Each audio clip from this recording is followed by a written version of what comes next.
Assalamu alaikum. Wa alaikum salam. How are you doing? Okay. Okay, alhamdulillah. How are you doing? Can you hear me okay? Yeah, I can hear you perfectly. Awesome. Just confirming. I just switched up some sound settings and wanted to make sure everything was okay. Alhamdulillah. Assalamu alaikum, everyone. How's everybody doing? See people, a couple of people just coming in. We're also going to be live streaming on Facebook and then putting it on YouTube as well, inshallah. So no pressure, Sheikh. No pressure, inshallah, no pressure. How's your Ramadan been? No, alhamdulillah, it's been good. It's been good. I think this Ramadan, I've just had more time with the Quran. So I'm very happy to, Ramadan being like the Zakat kind of season. We're always stuck in answering Zakat queries or helping people, which is good. But then it impacts your ability to recite Quran and do things that you want to do personally, right? But alhamdulillah, I think this year has been more controlled for us anyway. So I've had more time and been able to sit with the Quran. I think it's really important. You know, the more I think about it, I think even the Messenger of Allah himself would go into i'tikaf, right? Despite being somebody like a leader, right? He himself would sit in i'tikaf. Just that you need that time sometimes alone for self-development. Of course, the Messenger of Allah was already developed, but for him, taking out time for strategy, for planning, for thinking, for just getting a different perspective on things, and that one-to-one time with Allah, I really need it just as much. Subhanallah. Yeah. And how do you think, like, and of course this is off topic right now, we're just getting started. How does the Quran help you with that, right? Like reading the Quran and how does that help you with like your day-to-day, as you mentioned, strategy and being on track and all these different things? There's two things with the Quran, isn't it? One is the recitation itself, right? Just reciting the Quran has a natural impact. It's the word of Allah. It naturally strengthens your heart, even if you don't understand what you're reading.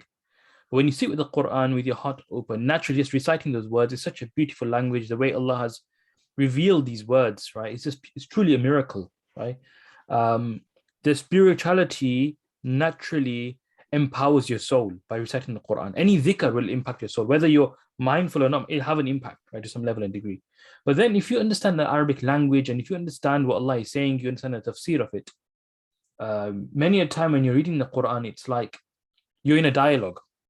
Okay, and what do I mean by that? It's think of the Quran as Allah speaking to you, and therefore your challenges, your life, everything is literally open, and the Quran is Allah telling you about your life, things that you're finding, you're troubled with.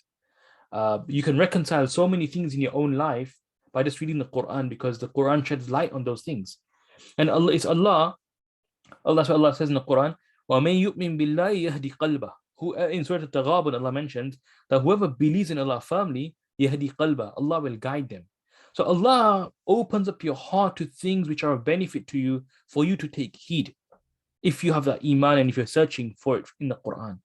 So the Quran is like a dialogue, right? More than just a recitation. It's you're taking from it so much continuously, and that's the miracle of the Quran. The miracle of the Quran is something that, if you've read it 1,000 times or if you've read it 5,000 times, every single time that you read the Quran, there'll always be something for you to take away in a different perspective if you truly ponder and reflect and read with your heart. SubhanAllah. So true, so true. Jazakallah khair for that. Appreciate that reminder. Jazakallah khair. Okay, bismillah, we'll get started. I'm just gonna go live here. Assalamu alaikum, everyone who's joined us. Welcome. Okay, bismillah ar-Rahman ar-Rahim. Wassalatu wassalamu ala rasulihil kareem wa ala alihi sahbihi ajma'in. Assalamu alaikum, everyone. We're going to be talking about cryptocurrencies today. So I know if you've been following National Zakat Foundation or Mufti Faraz Adam, we generally get to talk about zakat on investments and zakat on these things, and all these other topics related to the giving in the sake of Allah and fiqh of Ramadan, etc. But today I want to go and do something a little bit unique, and talk about cryptocurrencies, and it's something that is becoming a bit of a mainstream thing now, right? 2 to 3 years ago, it was something a bit of a, it was a fringe thing. Not a lot of people like knew what it was or really cared for it. And I think it's coming around to a point, especially, as of last year, it's come to a point where, a lot of people are, thinking about it, especially young folks are coming forward and they're, putting their money into it. So we really wanted to like shed some light on some of these things, and how do we understand cryptocurrency and Bitcoin and specifically and other cryptos like Ethereum in the light of the deen itself. So we're protecting ourselves from anything that might be new or misunderstood. So thank you so much for being here. My name is Zaid Mirza. I'm the program director with National Zakat Foundation in Canada. I have here with me Mufti Faraz Adam, and he's joining us from the UK, and we're very blessed to have him because he's got a wealth of knowledge in the realm of Islamic finance and fintech. He does he's a consultant, and heads the global Sharia advisory firm Amana Advisors, through which he's advising several global Islamic financial institutions across the globe. So again, very, very, very happy to have him on board. And if you guys have any questions, just put them into the Q&A section. We'll take them up at the end. I will also be dropping some links here. If you have questions after the webinar, you can reach us, whether it's about crypto or about Zakat itself. And other than that, if you're watching this recorded session on YouTube or Facebook, then you can always give us an email, send us an email, zakat@nzfcanada.com, and we'll be more than happy to, inshallah, get back to you via email. Again, I'll be putting a lot of links for you in the chat, so look out for that, inshallah. With that, I'll hand it over to Mufti Faraz Adam. Please take it away. Thank you so much. No, Jazakallah khair. It's an honor and a privilege to be here with you all today. I mean, all I want to do is discuss crypto assets, and then let's have a conversation. Zaid, you and I, let's have a conversation on some of the questions which are potentially pressing yourself and coming to your mind on this field, right? So I guess one of the first questions people typically will ask is, what is a crypto asset? What are cryptocurrencies, right? I personally don't like to use the word cryptocurrencies when discussing this particular subject, simply because cryptocurrencies gives a notion to people that we are talking about and discussing currencies. And what that does is that starts raising questions in our minds. Well, can you have a currency besides fiat currencies?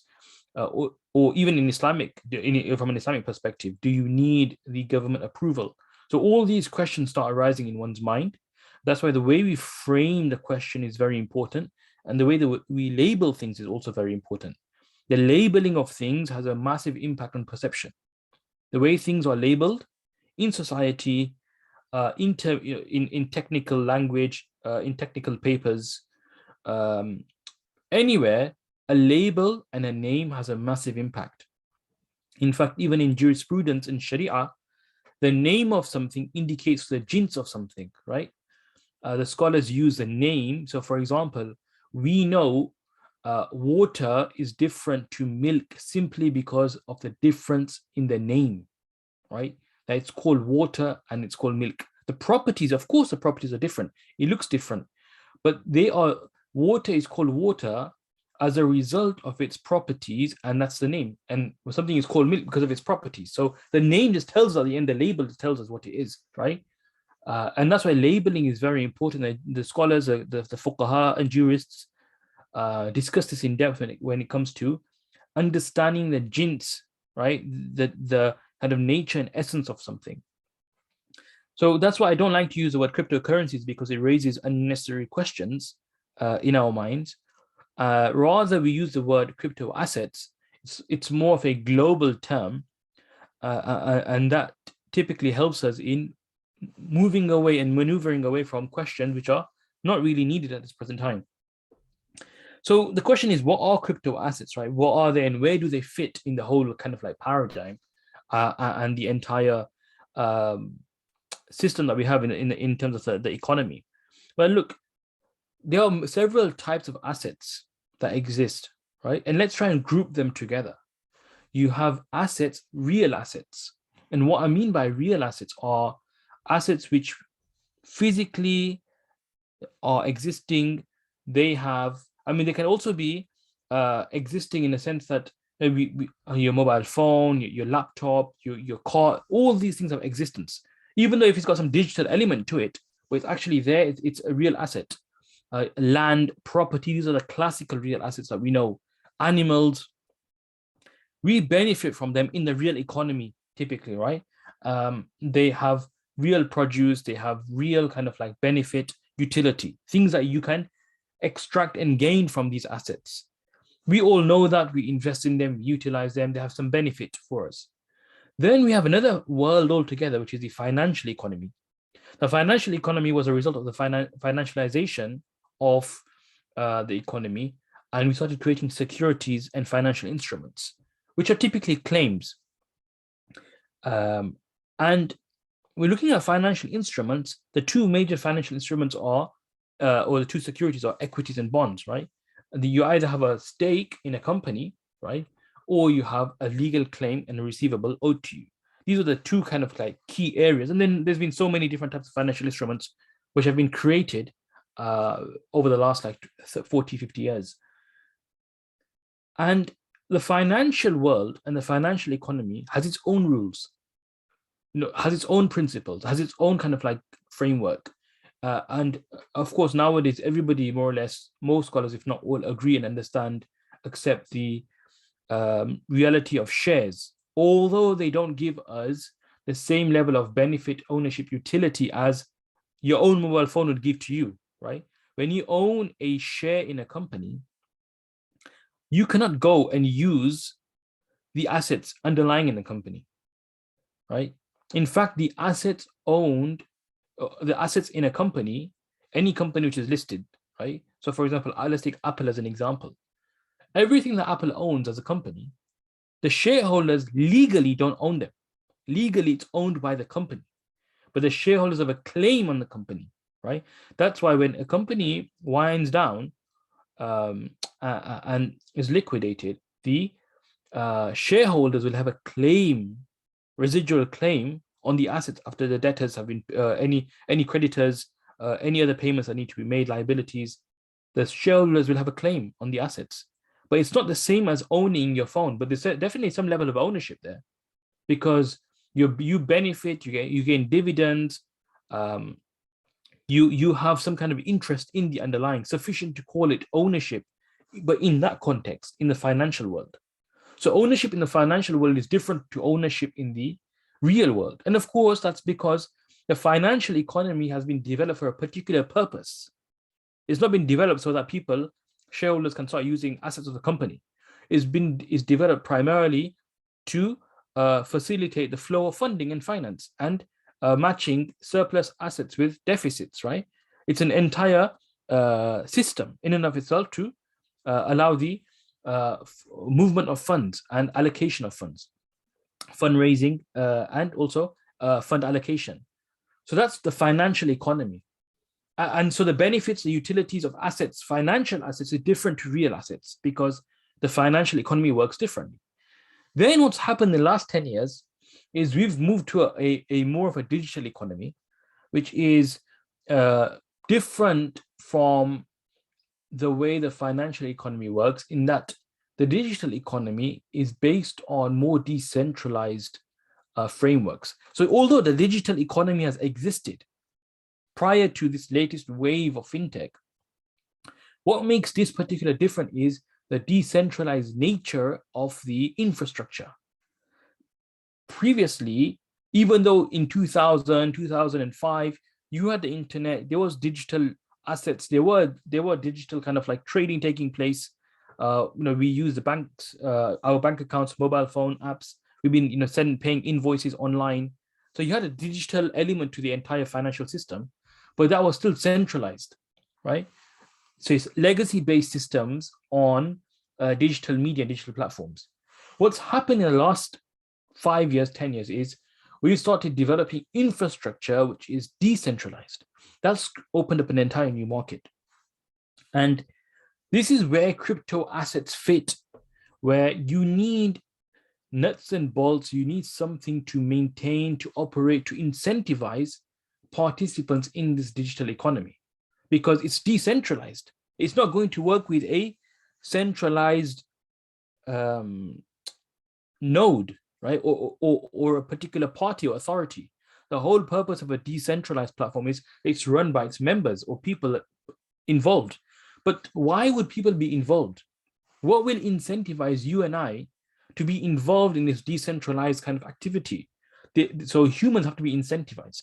Now, how do you incentivize humans to be part of something decentralized? And why do we need something decentralized? For various reasons, right? Decentralization has come, and the whole DeFi, decentralized finance, has come because of the limitations in CeFi, in centralized finance, whereas such as high barriers to entry, a lack of financial inclusion, you could say sometimes unfairness, inequity, and then also speed of transactions and layers and barriers and obstacles, too much KYC at times, too much interference, freezing of assets unnecessarily, unable. So, for example, some organizations can't open bank accounts for various reasons, just because of risks, some third-party risk analysis reason, right? So these are all challenges and barriers. So CeFi has its own issues, and that's why DeFi looks to get rid of those issues. Right? There's problems, it's trying to solve those problems. So decentralized finance, you have to find a way to incentivize participants. And that's what crypto assets does then. Crypto assets are a digital representation of value. That's what it is in that decentralized world. So crypto assets are simply the blood of decentralized finance. And crypto assets, there's actually there's three core infrastructure which underpin the entire decentralized financial world. So the entire DeFi world, it's underpinned by three technologies. Number one is crypto assets. Number two is blockchain. And number three is smart contracts. These are the nuts and bolts, the brick and mortar to any DeFi system. You need all three will be involved in one way or the other. And so crypto assets really fall into there, where it's the incentive for people to participate in a decentralized financial ecosystem. And not every crypto asset functions in the same way, because if you have an ecosystem, okay, if you have an ecosystem, that ecosystem will be doing several things. It might be used to transfer value. It might be used to store data. It can be used for anything. You can have any system with any objective, right? But then how do you incentivize people to make sure that data is being kept secure, the systems are operating properly, or the protocols and it's kind of like the manuals, the way things work are in the best interest of everybody? You have different types, and so you need a way to come to some kind of consensus amongst people. And you need something which captures the interest of everybody. And that's where crypto assets come in. It's like the one thing, it's like the current in the entire ecosystem, right? Which keeps the interests of people at heart. And therefore, crypto assets come in many shapes. So if broadly we describe crypto assets as just a representation of cryptographic value, right? So it's just purely this value in digital form, okay? And really, it's just a number, or even just an entry on a ledger. That's all it is. When you're looking at it from a very kind of like technical perspective, but people don't care about that. It's how do we know how computers work, right? Or HTML and all these things, right? That we use the internet, and how do we know there's ones and zeros are behind the screen? Nobody looks at the technicalities. We just use the benefits of it. Many of us don't even know how. For example, we're on a Zoom right now, right, or Facebook, wherever you've joined. We don't know how technically it works, but your needs are being met, and that's the key thing. It's not necessary to know the technicals of crypto assets or blockchain and all these things, but it's what utility is being provided, which benefits are you receiving. Of course, from a more scholarly perspective, when scholars review and research, they need to know, and they will review, and they should review the technical elements. You have to know that to know the Sharia kind of basis. But for the most part, many people who are just using this technology, for them, they don't really need to, or they'll never even engage with the technicals behind the screen and what's happening in the back end. So crypto assets then come in many forms, right? If the ecosystem is purely just there created for one person to transfer value to another, right? That's all the objective. There's no other objective. So this ecosystem, the only objective is it's just a system where people can transfer something to somebody else, right? They want to just transfer something. Now, what are they going to transfer? A crypto asset. Okay, they'll transfer one crypto to the other. Why has that crypto got value? That's another question. Okay, that's all right, and we'll address that as well. So that's one ecosystem where the objective is purely to transfer value, and those crypto assets are typically payment tokens, and they are a medium of exchange, right? They function as a medium of exchange. The most famous one is Bitcoin, where the Bitcoin platform is there to facilitate the transfer and exchange of Bitcoins. It's as simple as that. And it's created to function as a peer-to-peer payment system. That's the goal of that particular network. That network is there to facilitate this transfer of value, something different beyond fiat. So there's an ecosystem that's been created. It has its own settlement process. It's not settled in the way fiat currencies and legacy-based systems are used, where there's a clearinghouse and there's a settlement and there's intermediary banks, multiple banks, and there's a clearing going on, and that's how transfers take place. This uses a different method, a decentralized way where people are actually validating these other setups to ensure that the entry on the ledger takes place to prevent double spending and to prevent any kind of like mishap, and make sure that the person you're spending to or transferring the value to gets that amount in their wallet, and the one who is sending no longer has ability to use that amount. So we're just making sure the books are balanced and the records are correct. So there's people who do that, and then of course why would anybody do that? And that's where the incentive comes. People then are rewarded through a fee, a transactional fee, or in many cases an amount of a crypto asset or a portion of a crypto asset, or when they're mining, they receive something, right? So these are the benefits and incentives. And why would they do that? Because people are using this crypto asset. Because people are using this in the world, it has value. There's utility. Whenever something has utility, naturally it'll have value. So because people find utility in this system, there's some value to it.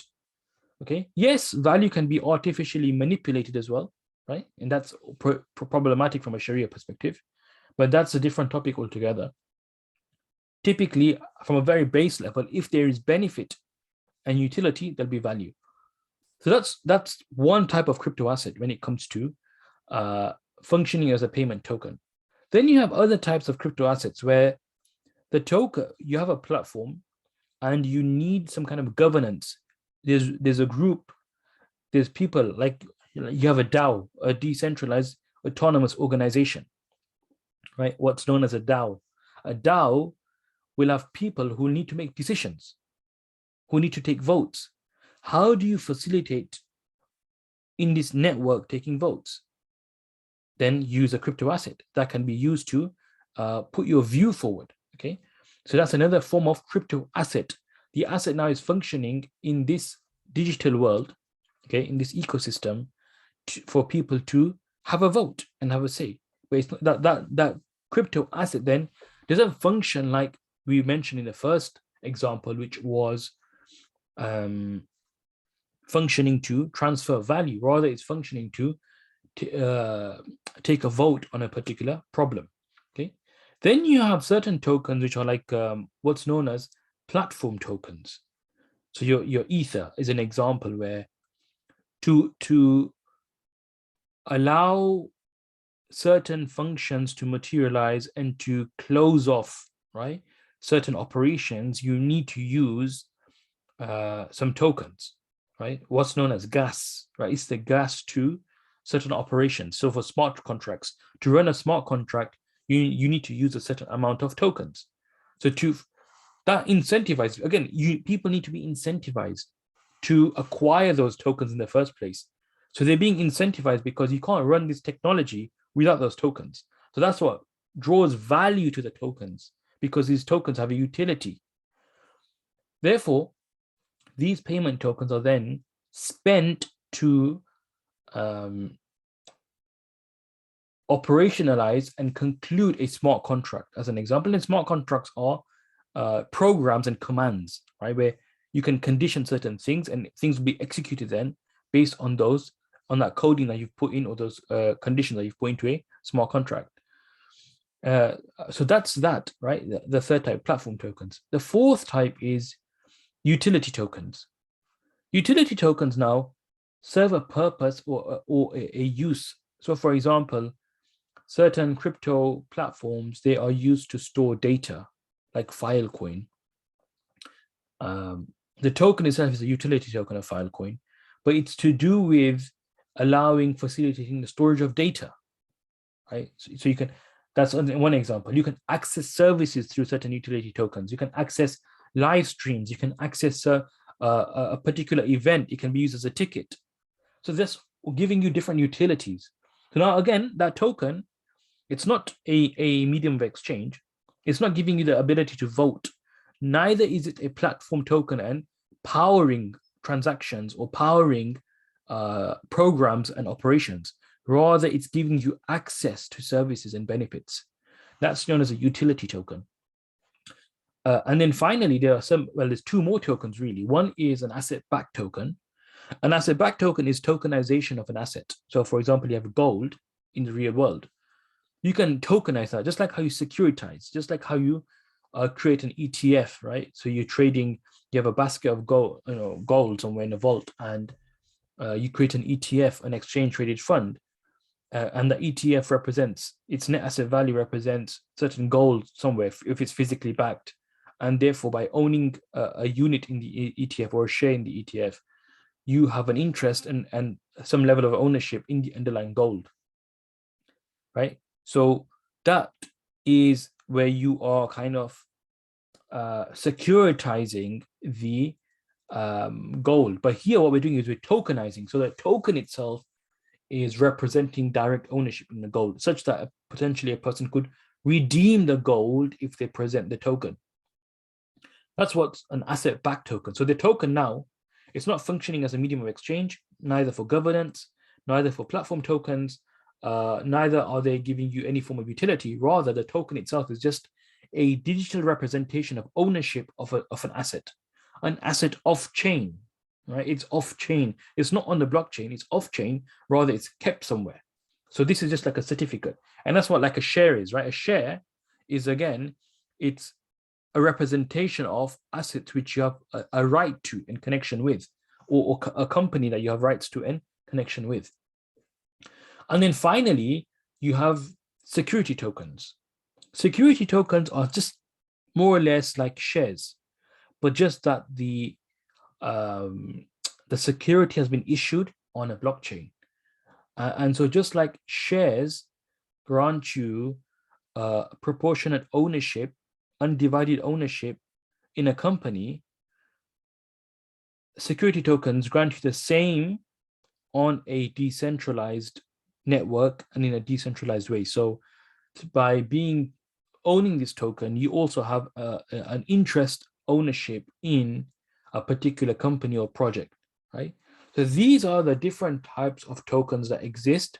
There are some other categorizations, but these are the key ones that exist from the, I would say, the crypto space, right? So I don't know, Zaid, is that clear? Like what I've mentioned, I know I've taken half an hour in just discussing this, right? But is that clear? Any questions? I think that definitely paints a very clear picture. I think if you could just have a quick summary of like the 1, 2, 3, and 4, and then I'll put them in the chat as well, that way everybody will have it. I know we started with a payment asset as number 1. Yeah. Number 2 was a platform token. There's governance. Yeah. Number 3 is platform. Number 4 was utility. Number 5 was asset-backed tokens, and number 6 was security tokens. Right.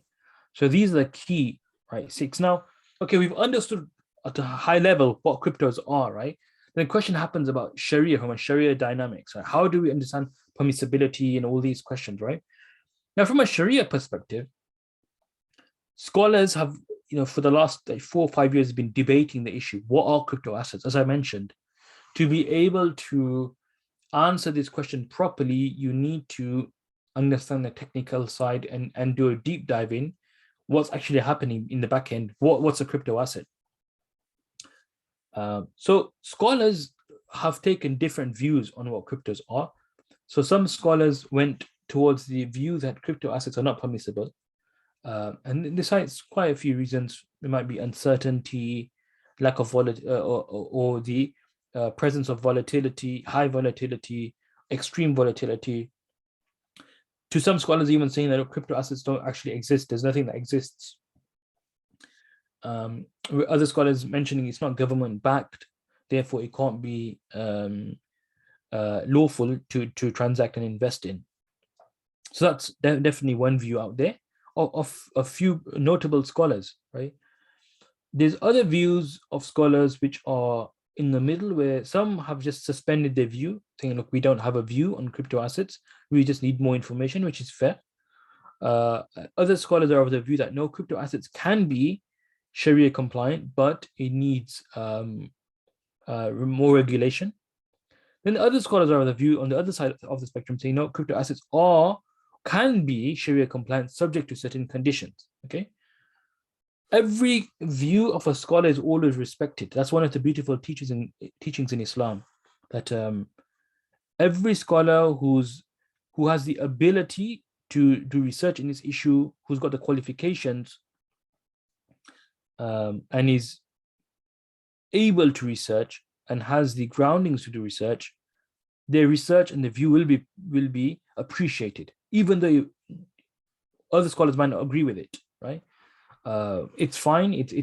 They have the ability to do that research, and that's a huge part of our kind of teachings and learnings that we take from our scholars, and the jurisprudence that we have.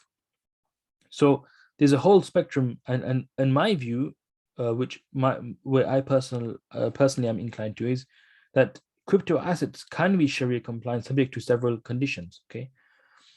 Why do I feel that many of these objections, how do I deal with them personally?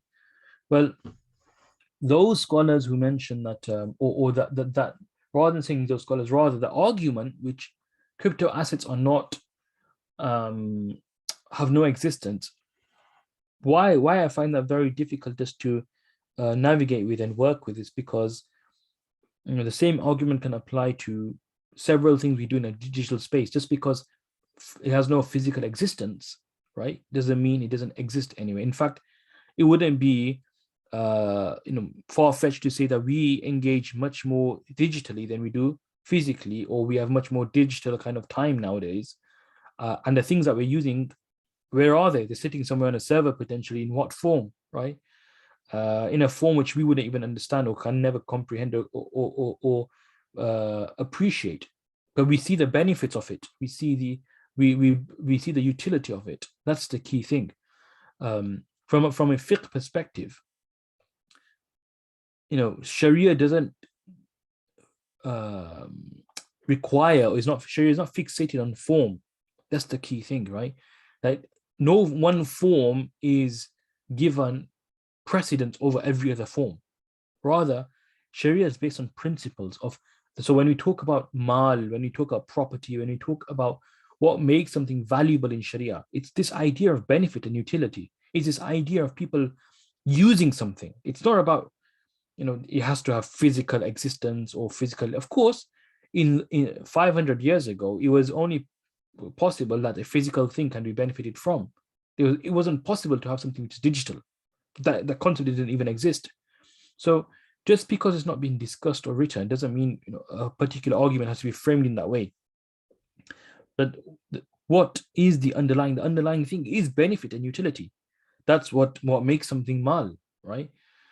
In fact, the scholars very clearly mention that, and they discredit and discount a grain seed. So a classical example of this, right, which sheds more light on this, is if there's a grain, right, seed, one seed of grain, right, like a wheat, seed of wheat, even though it's existing, it's there, the scholars mention this particular grain, it will not be considered as wealth because nobody seeks to buy that, nobody seeks to benefit from that.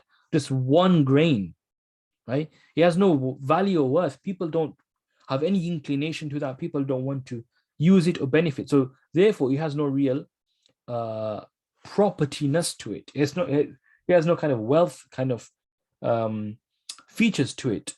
Even though it's existing, even though it has a physical body to it, scholars negated the kind of worth and propertyness of it. And so the same thing comes, that shows us it's not just being something physical, rather it's the benefit. And in the last like 50 years, 60 years, and in fact, even beyond that, scholars have discussed how intangible things can be considered to be wealth, such as gas, right? They talk about gas, electricity. Then if you go one step further, from an accounting perspective, there's goodwill and these types of balance sheet items, which scholars have recognized and consider as property and wealth that can be evaluated and entered into, or an entry can be made on a balance sheet. So we see now, when it comes to assets and understanding assets, it's not just limited to something being physical. Rather, even intangibles can be deemed as an asset if there's some kind of benefit. And so the same thing applies then to crypto assets. Why would it be any different? It's not that the form is necessary, rather it's the utility and benefit. And that's the key thing, right? And that's why the question on intrinsic value, another question is always raised, is there's no intrinsic value in these things. The intrinsic value is a philosophical debate. It's something which is philosophical. From a Sharia perspective, we're not looking at intrinsic value, because value is very subjective. I may find one thing valuable that may not hold any value to you whatsoever. What is value? How do you determine value? Right? So it's very subjective. And what's intrinsic and what's extrinsic? Right? From which angle are you talking intrinsically? From which angle are you talking extrinsically? So these questions don't really solve anything. Rather, they just cause more confusion. And from a Sharia perspective, the scholars didn't look at intrinsic value. They looked at utility. What's the utility? That's the key. If something has utility, it naturally has value.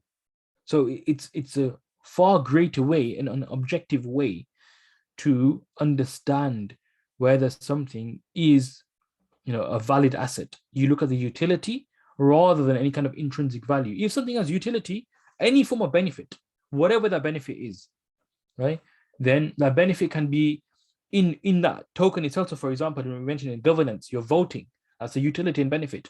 If it's a platform token, it's being used to conclude and operationalize a particular program or smart contract. Or if it's a security token, it's giving you exposure to a particular ownership of assets. If it's an asset-backed token, it's tokenization of a particular asset in your ownership certificate. And if it's just a payment token, its utility is that you spend it and you can acquire things in return. So it has utility. The question then comes, okay, fine, we understand all of that. What about volatility? Crypto assets are very volatile. The simple answer to that is volatility doesn't discount something from being a valid asset. Volatility doesn't, in fact, businesses are very volatile, right? How volatile are businesses? There's some statistics which show that 90% of all businesses which are open failed in the first 2 years, right? And if that's the case, investing in a business would be not permissible then, because if you've got a 90% chance of you losing your investment, then how could that be permissible?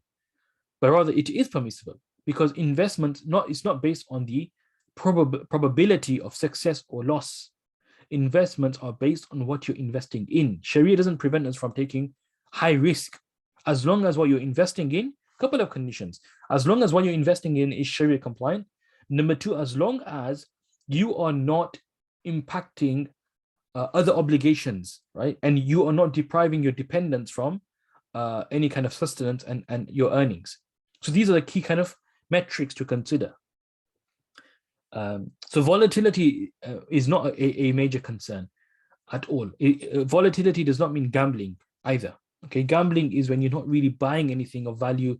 There's no value. Rather, you're just taking your wealth. You're just opening up a position and taking a view on the movement of a particular security or investment. So, for example, I don't buy anything. I just open an account, and my money, I just take a view that I believe Bitcoin will go up in value to $100,000 by the end of this month. And you take a view that no, it's going to go down to $40,000 or $30,000. So we've taken opposite views, and wherever it hits, one party will gain the wealth of the other. So one wins at the expense of the other. That's what gambling is. So in that scenario, none of us bought Bitcoin. We just opened up a position. We just took a view on an uncertain event. That's gambling. But when you're buying something, when your money is actually being transformed into another asset and you're holding the asset now, that doesn't fall under gambling. So that's the point on volatility. Yeah, there's another question then arises, which is raised. It's to do with, okay, what about government control? Isn't it necessary for currencies and these types of assets to be in the control of government? No doubt, certain scholars did write this. Scholars did write this. They are classical scholars. Not all, because initially the Islamic system itself, when the dinar and dirham was, in the time of the Messenger of Allah sallallahu alaihi wasallam, money was decentralized in the sense that the Messenger of Allah didn't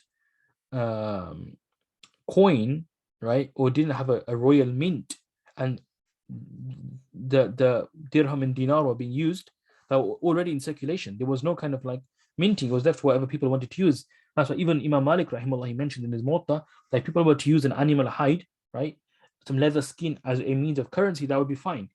In fact, even in the Hanafi school, the scholars like Shaykhin, Imam Abu Hanifa rahimahullah and Imam Abu Yusuf, they mentioned that if two people come together and agree that this is our currency or a medium of exchange, and we'll use this as a medium of exchange, it's acceptable. And that will become thaman, the kind of payment. So scholars were, when it came to this, they were very, the decentralized kind of thing was there. Yes, the latest scholars of some, if I recall correctly, Imam Nawawi rahimahullah has mentioned this, and also some Hanbali scholars have mentioned this, that it should, Ibn Taymiyyah rahimahullah discusses this, as I recall, that the minting and the right to set the currency should be in the authorities' control. And that makes sense, because if you have people, any Tom, Dick and Harry, setting up a currency, and money can manipulate supply, can manipulate and make themselves wealthy overnight. So if we set a particular token or particular coin as a currency, we can manipulate things, right? And if we enforce that upon people. But that made sense in a system where it was only possible for real tokens and secure. I mean, why do you want the government involved? Because they have complete oversight, complete authority, complete control, and can provide complete security. So any kind of financial system needs these things. It needs security, it needs governance, it needs oversight, it needs regulation. And only the government could provide that. So the question is it the government that's sought after, or is it the properties that the government provides, the benefits that the government provide? Which one is it, right? It's really the benefits, because the government can change. It can be any, but what government gives you is governance. Government gives you governance, good governance, generally speaking, and it gives you a system, right? So if you can create a system which gives you all the benefits of any kind of human setup, then why would it not be Sharia compliant? And so if we can replicate that same system in a decentralized way, where math, right, is being used as the underlying kind of authority and governance, which is purely objective, it's not manipulated, then why can that not be used as a medium and means of governing an entire ecosystem? So that's the kind of like debate that takes place in that particular space. So these are some of the issues I've just raised here from a Sharia perspective, and some of the arguments are there, right? Zaid, any questions or thoughts or any other? No, I think that definitely makes a lot of sense. And this whole thing that crypto has to be it has to come from a place of like place of a government or issued by a state for it to be acceptable and for it to be something that we can use as Muslims. But I think make a very interesting argument that it's the governance of it that matters, not the involvement of a government that matters, right? So if a group of people in a decentralized fashion can come together and provide governance to a particular platform token or a currency or a crypto asset, and they can do that in a decentralized fashion, then that's what that then we've sufficed, right? We have that as a sufficient place, essentially. Yeah, exactly. Yeah. In fact, rather, you don't even need people to provide that governance. The system itself can be coded Yeah. to give you the governance, right? Makes sense. From the first place. So it's like independent of people. So that's where basically the DAO comes in, right? The decentralized autonomous organization, the smart contracts can actually be coded and written in such a way that they provide that governance. So if this happens, then that happens. And if this doesn't happen, then that doesn't happen, kind of and we see that, right? In very, very well-written smart contracts and the Ethereum platform as an example, right?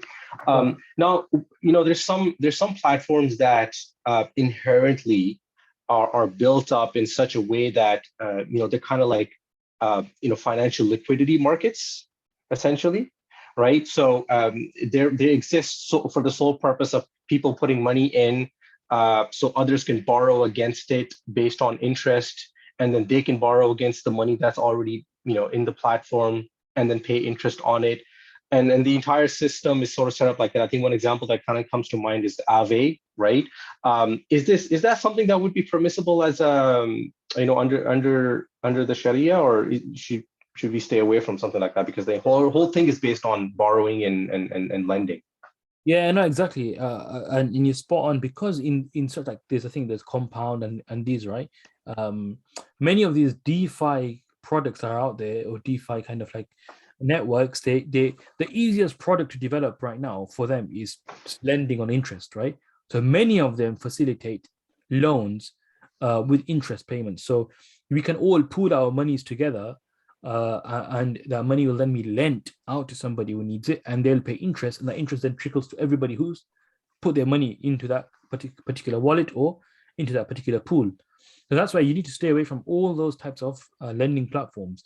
And the entire kind of space is very gray, to be honest. There's so many layers and levels and different forms of liquidity pooling, right? What they call it, where you're pooling liquidity. Sometimes the pool's being used for exchange, sometimes it's being for lending purposes, and it's being used in other ways. So you just have to be very, very careful. Anybody involved in those activities, make sure that you've gone through it thoroughly, you understand properly whether it's Sharia compliant or not. Right. And so, we spoke about volatility as well, right? So sometimes there's natural volatility where, the pressures of the economy and, the social sentiment can cause the volatility in a market, and the Bitcoin price, for example, can go up and down. But then there's sometimes manipulated volatility where we have certain influencers and, people who have a lot of, following on Twitter or what have you, can cause a certain crypto asset to spike in price and then fall down again, and very, very quickly. A lot of times what happens in those situations is that a small group of people make a lot of money, and a large group of people lose a lot of money, right? Because they buy in on the hype, and then those people who initiated the manipulated the spike and the hype, sell at the top and make a lot of money. So what do we say about that? And there might be legitimate crypto assets, like underlying assets are legitimate and they have utility, or their platform tokens, or and they're well governed, they have good governance. But because this is free market, it's and a lot of these are very, very liquid assets, meaning they can be very, very easily traded on several platforms, right? So it's very, very easy to buy and sell a large amount globally. So what do we do in that situation? Yeah, no, it's a very good point. And in that instance, right, definitely the action is problematic to manipulate, to deceive, to enrich, right, self-enrich, to kind of take advantage of others, especially if you're orchestrating all of this. it's problematic from a Sharia perspective, because what you're doing is you're manipulating the market. In fact, the entire kind of system of supply and demand and the market activity and the kind of like price equilibrium, right? That is something in the control of Allah subhanahu wa ta'ala. That is, Allah has designed a system where people do what's known as price discovery. The market creates the best kind of like price, and Allah's developed a system. Whoever starts manipulating that creates barriers to entry, starts doing manipulative actions, whether it's pumping, dumping, and all these types of things, crypto washing, or anything which is problematic, which really affects, artificially impacts the pricing. They are challenging the system of Allah, right? In any item, in any supply chain, right? Not just crypto assets. In anything where you start manipulating, artificially controlling, you start squeezing, you start having control over supply chain. That's why monopolizing a particular product is problematic from a Sharia perspective. If you have all the keys to its supply, its pricing and everything, whereby you are harming people potentially as well. If there's no harm and you're just providing the best service, that's a different thing. That's okay. But if you are able to harm people and you are harming people, or you are raising prices unfairly, then that could be problematic. So from an Islamic perspective, manipulation and artificially impacting the price is something which is of concern in the Sharia. So is that only a concern for the one who's involved in the manipulation, meaning the one who's orchestrating it, or the ones who are, in a position of, maybe they don't have enough knowledge and they just kind of become part of it without knowing too much about it? What about the participants who kind of just, sucked up into it? It just depends. We should, as individuals, we should primarily do all our own research as much as possible. But sometimes, if you are naively, you've been brought into something, inshallah, we hope Allah subhanahu wa ta'ala doesn't hold us accountable to that, because it's a khata from our side. It's a mistake. We've erred, right? And we have hope in Allah's mercy, but we should definitely be more prudent in all these things.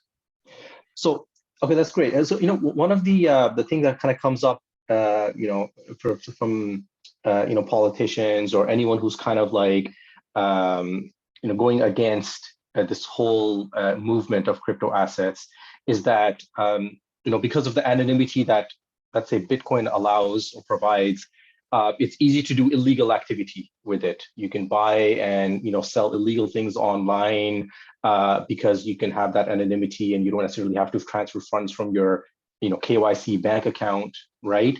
What do we say there?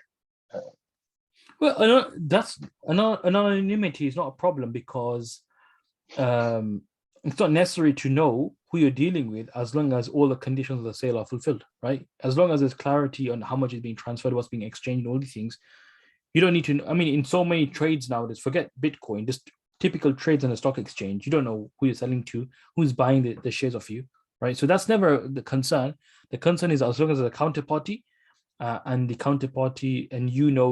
principles of the trade, that's fine. But does that make the platform itself problematic if it's facilitating or allowing for illegal transactions to take place? See, one thing is anonymity, right? But one thing is illegal transactions, things which are illegal, harmful, right? Of course, that should never be permitted. Anything which is problematic from a legal perspective, it's a problem. But the truth is, even fiat currencies is used illegally, right? Just because you have, and in fact, you could argue that majority of crime is conducted in US dollars, right? You could say that a lot of crime, like drug dealing, there's cartels that use dollars, US dollars, right, moving around, and you have fake notes and all these things which are used. So there's potentially more crime done with fiat money than there is with Bitcoin. But yeah, Bitcoin gives another kind of like opportunity. But just because some use it illegally doesn't make the system bad. It's the usage which is bad. And from a Sharia perspective, we'd say, no, this is wrong, right? Even from a legal framework, we'll say that's wrong. But that doesn't mean just because someone's doing something, for example, if somebody uses a knife to kill somebody, we're not going to blame the knife, we're going to blame the person. Right. The same thing. Makes sense. People who are listening, brothers and sisters, if you have any questions, just drop them in the chat, inshallah. We're just going to have a conversation for a few more minutes, and then inshallah we'll end it.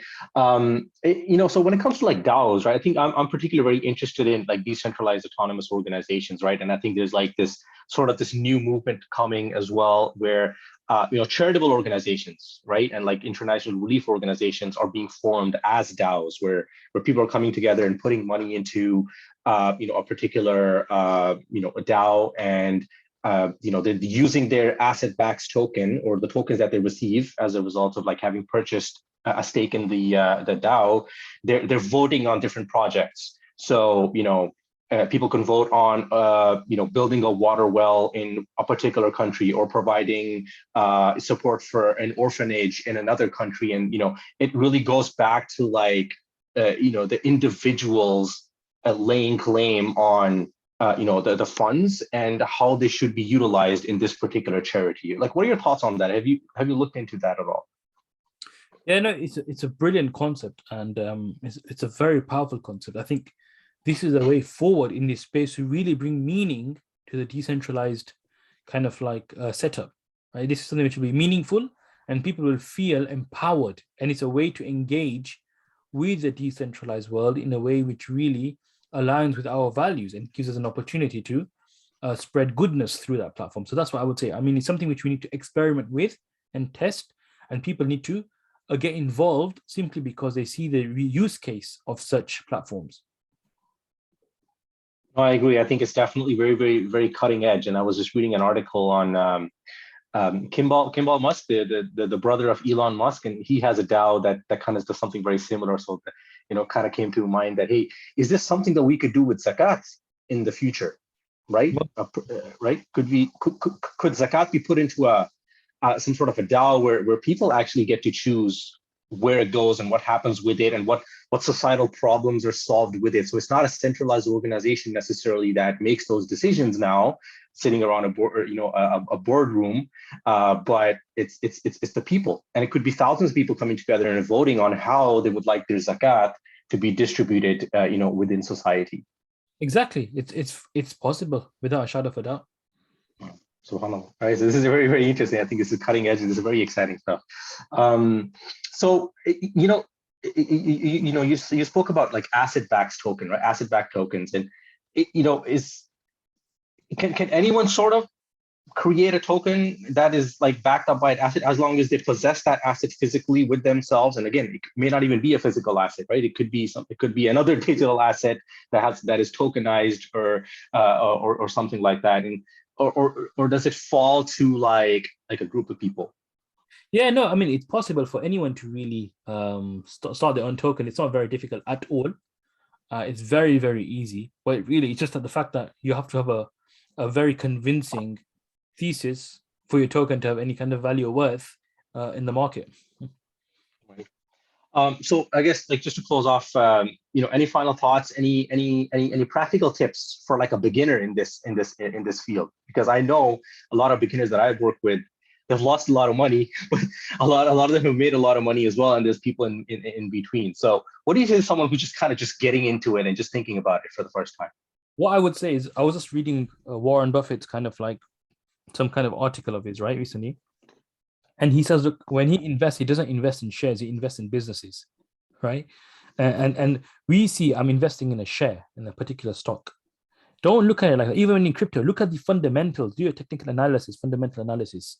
And of course, it's not financial advice, but this is just basics of like in this area. Always read the white papers, always read everything, have full, don't just do something because somebody else is doing it, right? Like through this FOMO, that fear of missing out kind of like sentiment that we have. Rather, only get involved if you really believe that it has worth, value, and it's solving a problem, and it has some kind of like underlying benefit, because it's its fundamentals, right, which will drive the value, nothing else, right? So that's why it's important just to keep that in mind. Jazakallah khair for that. I know we have to wrap up here. We just got a minute, inshallah. So we're just going to come to a close, bi'idhnillah, and I hope everyone has an amazing Ramadan. Just a quick announcement. National Zakat Foundation in Canada is accepting cryptocurrency donations as part of your zakat or sadaqah. So if you need more information, I'll drop the link for you in the chat here, nzfcanada.com/donate. and we're using a very reputable broker to process these transactions. And you can give Bitcoin, Ethereum, and several other cryptocurrencies we can accept as well, inshallah. And how we're sort of maintaining that is, whatever you donate will be liquidated on that same day at the market value, and transferred into fiat currency, so that it can actually go towards helping people and providing utility and providing support to people across the country, inshallah. Jazakallah khair. Anyone else who has any zakat questions, send us an email at zakat@nzfcanada.com. We're happy to help you out, and we have Mufti Faraz Adam that we consult from time to time as well. Appreciate the time. Mufti Faraz Adam, we want to just close it off with a quick dua, and then we'll end it, inshallah. Jazakallah khair. May Allah subhanahu wa ta'ala accept all our ibadat, all our qiyam, our siyam, and may Allah subhanahu wa ta'ala make this Ramadan a Ramadan of change for us, for the good, inshallah. Ameen. Ameen. Barakallah fi. Assalamu alaikum wa rahmatullahi wa barakatuh. Take care, everybody. Absolutely.